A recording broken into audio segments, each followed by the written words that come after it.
I'm Tom Huffmeister. I'm going to speak today a little bit about your unbelievable culture. There's 3 points that I want to make with you today. Culture's kind of tricky for us. Culture's a little tough to understand. But I'm going to show you how we discovered our culture and the processes that we go through to grow it. I was doing my research for about 1.5 years in adult care, assisted living, and dementia care, and our culture still had not stuck. I hadn't figured out yet what is it we're going to do different. What is the true problem we're going to solve? Because I was hanging out in these care homes going, this makes no sense. They were no fun. You know, there was no energy. I was seeing people in their 80s and 90s just going to a place and dying. So I'm visiting my father in a care home one night and discovered that I was walking past all these people sitting in the hallway in wheelchairs. And I knew better than to look down and make eye contact, and oh my. One afternoon on my way out, I looked at a gentleman and he looked right at me, and I couldn't walk past him. I knelt down. His name was Bernie.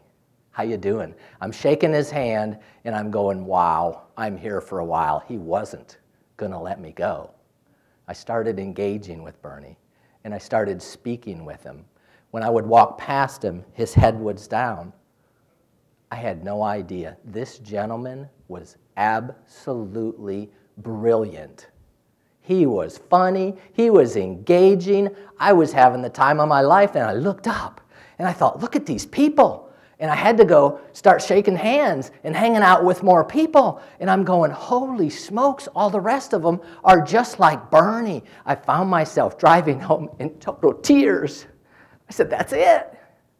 I said, what we're going to do is we're going to decide that they really have something and we want some of it. What if we created a care home where they helped us solve problems? Where we threw bingo and games and silliness right out, and we decided they were intelligent. They could come out into the community. What if we took the walls down and the community has problems? What if they helped us? What if the Boy Scouts came and there's a young man, he needs help, he wants to get his Eagle badge, and he needs to put on a banquet to earn some money because he needs to build this fireplace and a pit for a church and do some landscaping, and we got a landscaper here, we have an events coordinator here, we have an accountant here, we have ladies that know how to bake here. Let's build a team of 90-year-olds and put them with this young man. Let's bring the young and the old together and start solving some problems here. So our mantra, it came together. Elders, they're going to solve the problem. I'm not going to solve the problem. I'm just the mechanism. These people who are the coolest generation ever, who solved all the problems, who went to war for us, who gave us the opportunities we have today, we're going to let them continue to solve the problems for us. And here's what we believe. Everyone has a gift and a purpose. Period. We believe that. And I'm going to get that out of you. If you come in my care home, you're not going to sit around. You're going to help. If you're a baker, so many of my moms were domestic, and they can make cookies. And I'll sit across the sales table from you and go, do you have any secret recipes? And the daughter will go, yeah, she doesn't even share them with us. I says, well, that's unacceptable here. You're going to share your cookie recipes with us. You're not going anywhere without us knowing. And we're going to teach them to the Girl Scouts. And the Girl Scouts, we're all going to bake together. And they're going to go out and they're going to sell your cookies. And they're going to make money. And they're going to buy their tents and they're going to do their thing. You're going to help us grow this community. If you come, will you help us with that, please? Nobody asks them that across the table. All we do in adult care homes is say, hey, we cook food great. And hey, we're going to take care of you great. Come on in. Nobody asks them where they want to go next. Nobody asks them what their dreams are and what their future. Do you want to go fly in a plane? Do you want to go fly in a balloon? That's our job, to understand them and let them take us. The second part I want you to think about when you're building your culture is, what is your management? What is your measurement system? Okay? You've got your big dream. You've got something you always ask questions about, because as you build your team, you can't come up with all the ideas. You want your team to be coming up with ideas and to be able to measure if it's a good idea or a bad idea and if it's really working or not. So anytime we're working on new ideas, I can come up to you and say, hey, that sounds pretty good, but does it measure up? Is it in the greatest pattern for our employees? Is it in the greatest pattern for our residents and families and community? Let me give you an example. I passed a gal, she was a nurse, in the hallway one night. It was about 8:15. She had her head down. I said, hey, how you doing? You know, what's up? Oh, it's not good. I said, what? What? Tell me what's going on. Oh, I just came from down the hall, and this gentleman, and he needed a little extra help, and I needed to spend a little time, and I've got to go on down. I've got 3 more people need medications before I can go home, and they created a rule around here, Tom. There's a rule that we can pay no overtime whatsoever.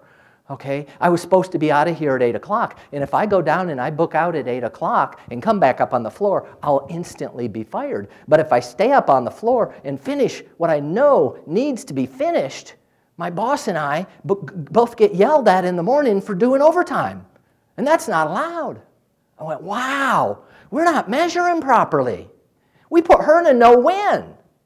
I'm accountable. You can't put your team in a no-win.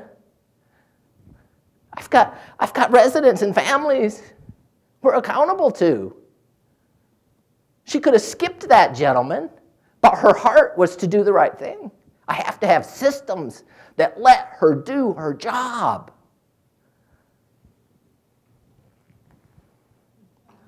Here's my maintenance director.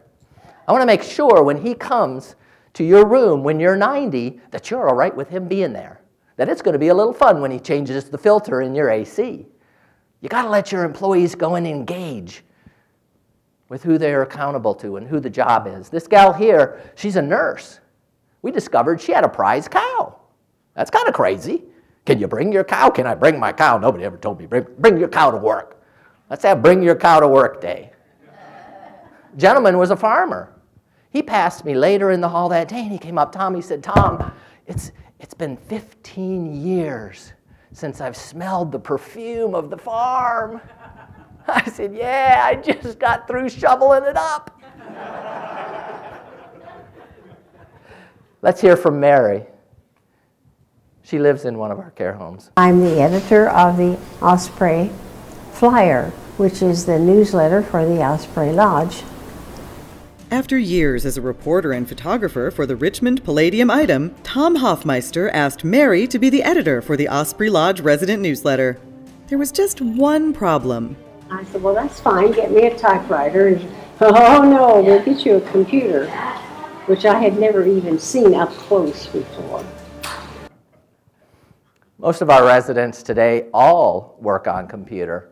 They're really having a lot of fun with it. It's much more simple than they ever imagined in their 90s. It's getting connection to them, to their grandchildren. It's an exciting time. What if, working for our community, we built a screen porch on the back of the lodge big enough that you could do 100 people events? What if we got with local schools and their drama clubs and invited them out? What if we got with the Boy Scouts and let them come do their awards banquets at the lodge? What would that look like?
I'm gonna get my bear.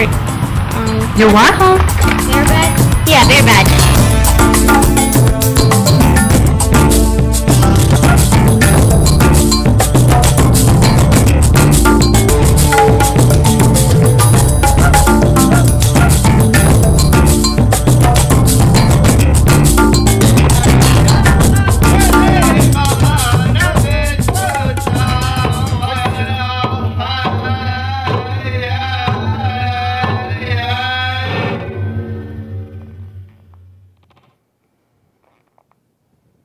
The third part I want you to think about is your team.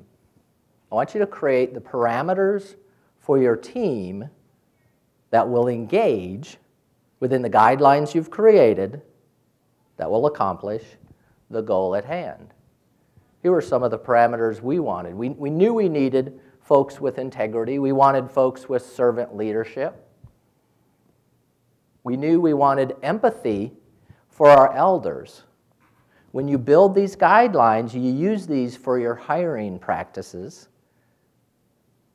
and you use them when you come back to the team, and you tell them, oh my, you are unbelievable at being a team.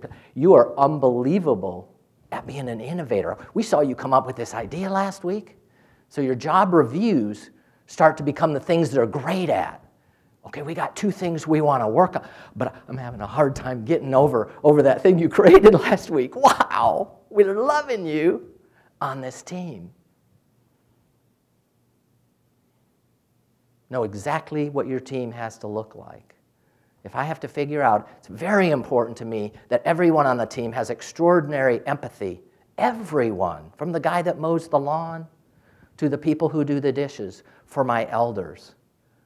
I might ask you, I go on walks when I do interviews with people, I might ask you, tell me the coolest experience you ever had with a 90-year-old. And somebody will jump out and go, let me tell you about my grandpa. It was so great, and I had this neighbor. And somebody else might go, oh, I don't even like to hang out with old people. I don't have a story.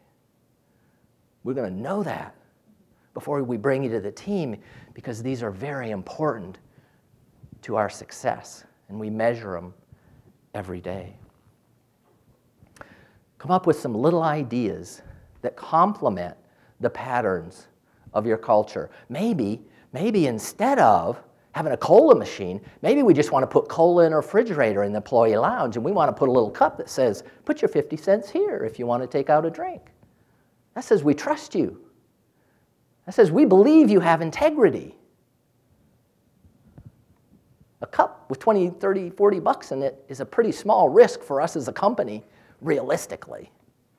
And it sends a big message. Think about the little things that send the big messages to your team. And sometimes things do go a little bit backwards. One afternoon, Mary caught Sue taking $20 out of the cup.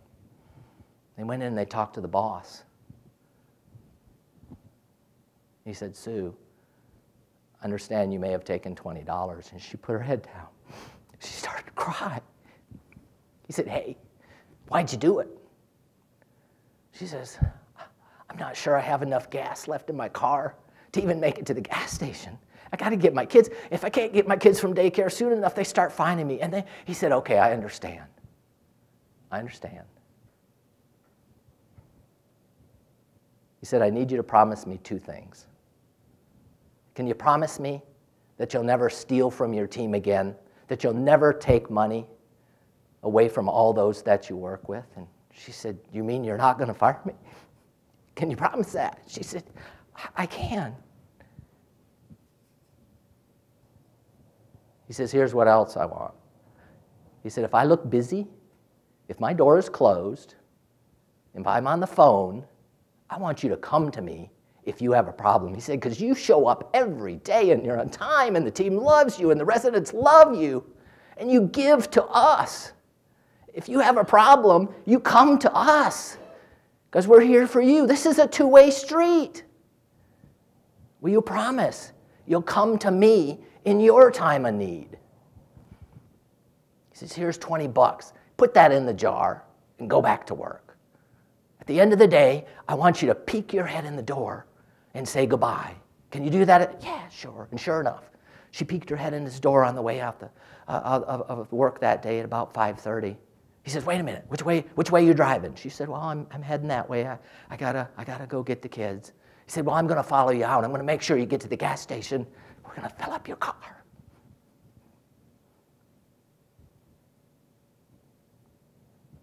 You gotta support your people when you build a culture.